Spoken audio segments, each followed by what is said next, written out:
What else happened on the Warped Tour?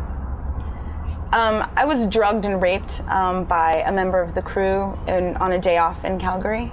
That was definitely something that created like a lot of stress on the whole like girl stage. I was trying to find out who did it because I didn't remember anything in the morning. I just woke up with like serious like internal injuries, and had to go to the hospital. I had like sex crimes detectives like assigned to the case, and then when they like went and contacted like people from production of like Warped Tour to try to find out like who this sex offender, this rapist was on the tour, so that they could like prosecute them and get them off the tour. Everything that I have, I owe to like one woman on the Warped Tour named Lisa Brownlee, who I had no idea even knew about what had happened to me, much less had been spending the entire summer working to like, help me track down these people and get DNA tests from different people. She's been amazing, and she's actually like, on this personal mission this year to like go on every single bus and talk to every single band and say like, if you're seen with a girl who's, incapacitated, if you're seen with anybody who's like underage, if you're seen degrading women in any way, like you're gonna be off the tour. Lisa and Kevin are working together to make sure that women are gonna be safe from now on, and I really, really appreciate that. How did this experience affect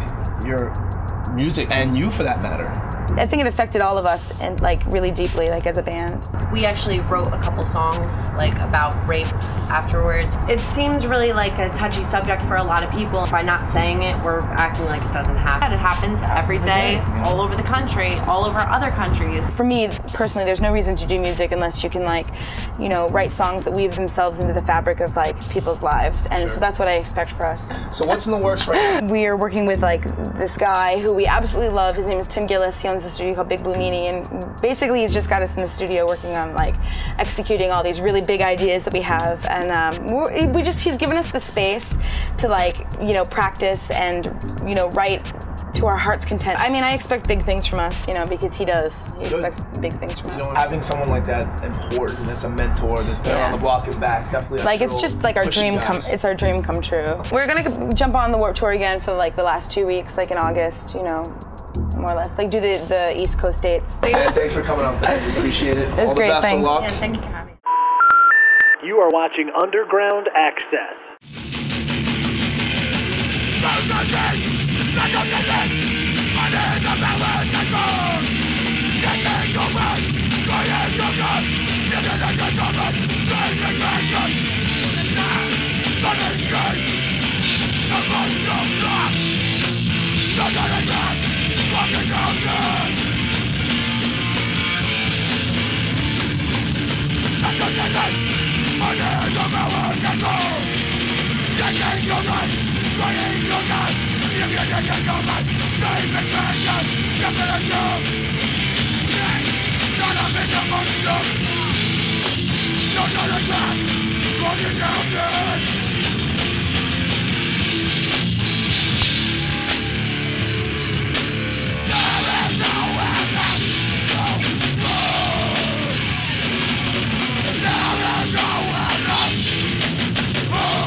Yo, what's up? We're Royden, and you're watching Underground Access. Dirty deeds get done dirty. Good to see you. How are you? Chillin', man. We're here with Necro. You're very entrepreneurial. You're a hip-hop artist. You're a producer. You're a film producer. You're also the CEO of Psychological Records. That's Psycho plus Logical minus Records. Most brutalist record label on the planet. I dropped the first CD in 2000, I Need Drugs, then Gory Days in 2001, and the Gory Days DVD in 2002, Brutality Part 1 in 2003, and then in 2004, I dropped 14 albums in 17 months. The Ill Bill solo album, What's Wrong with Bill, I dropped the Sabak album, Sabacalypse. I dropped the Mr. Hyde album, Born of the Naked Dead. I dropped the Prefix for Death album, which had all the metal hip hop. Every album I dropped had metal hip hop songs on it. I also dropped Gore-Tex The Art of Dying. Then I dropped Street Villains Volume 2. I dropped the Street Villains Volume 1. That's me rapping over people's beats.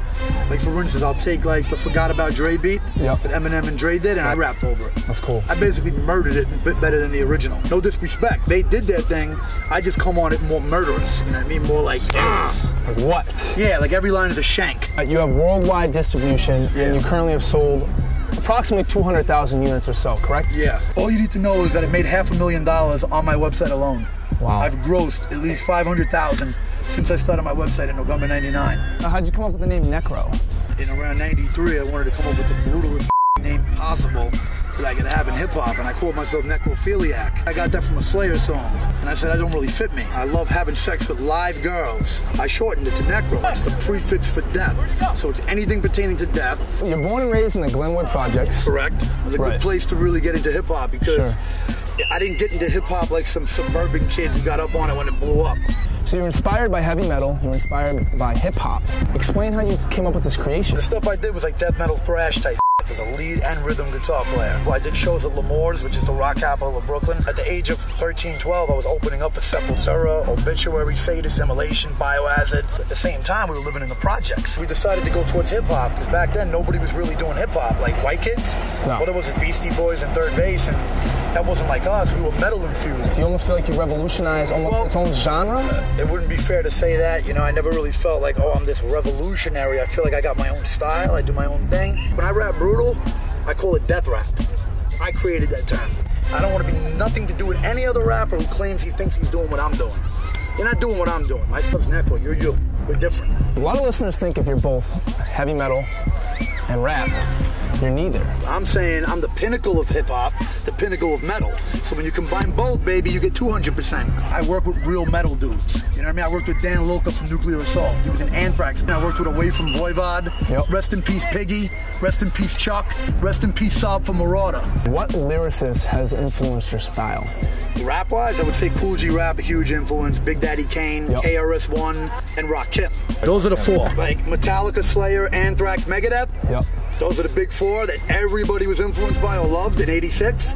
Same thing with hip-hop. You've opened up for Wu-Tang's You God, Beat Nuts, Run DMC to name a few. Yeah. What artists have you not opened up for that you would like to open up for? Slayer. Slayer. Yeah, that would be nice. I think my crowd is very belligerent like Slayer. You see a Necro crowd, I got the most violent, belligerent, angry crowd of a hip-hop crowd. Kids were punching themselves in the face at my last Toronto show. Girls were getting naked on stage. You know, I had kids come up with Necro tats. I got about 30 kids right now with Necro-related tattoos. So what are you coming out with next? I want the next album to drop in 2007 because I wanted to drop with $1 million budget. Cool. I also want to drop a 5-song EP that the fans can have to hold them over till an album. What artists have you not worked with that you would like to work with? Who's an artist you'd like to work with? Ozzy Osbourne would be really dope. James Hetfield of Lars would be dope. Anybody in Slayer. I want to work with Jeff from Possessed. You know, we spoke, he hollered at me. I'll probably work with Mark from Lamb of God on something. Anybody in Black Sabbath. Okay. So people that are tuning in that don't know where you're playing, they can check you at necrohiphop.com. Necrohiphop.com. If you're hip enough, you can buy lots of merchandise there. Go get a little job, newspaper route, and buy my Sounds good, Necro. Thanks a lot for your time, boss. I appreciate it. Can't get any realer than that. That is one busy dude. I break into a sweat just watching him. All right, now we're going to go to CBGB's, a legendary rock club on the Lower East Side in New York City. This club is famous for giving bands like the Ramones, Blondie, Talking Heads, Television. All these bands got their start at this club. We're going to check out a video from my own band, Most Precious Blood, live at CBGB's.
right, that about wraps it up for Underground Access. Thanks for watching.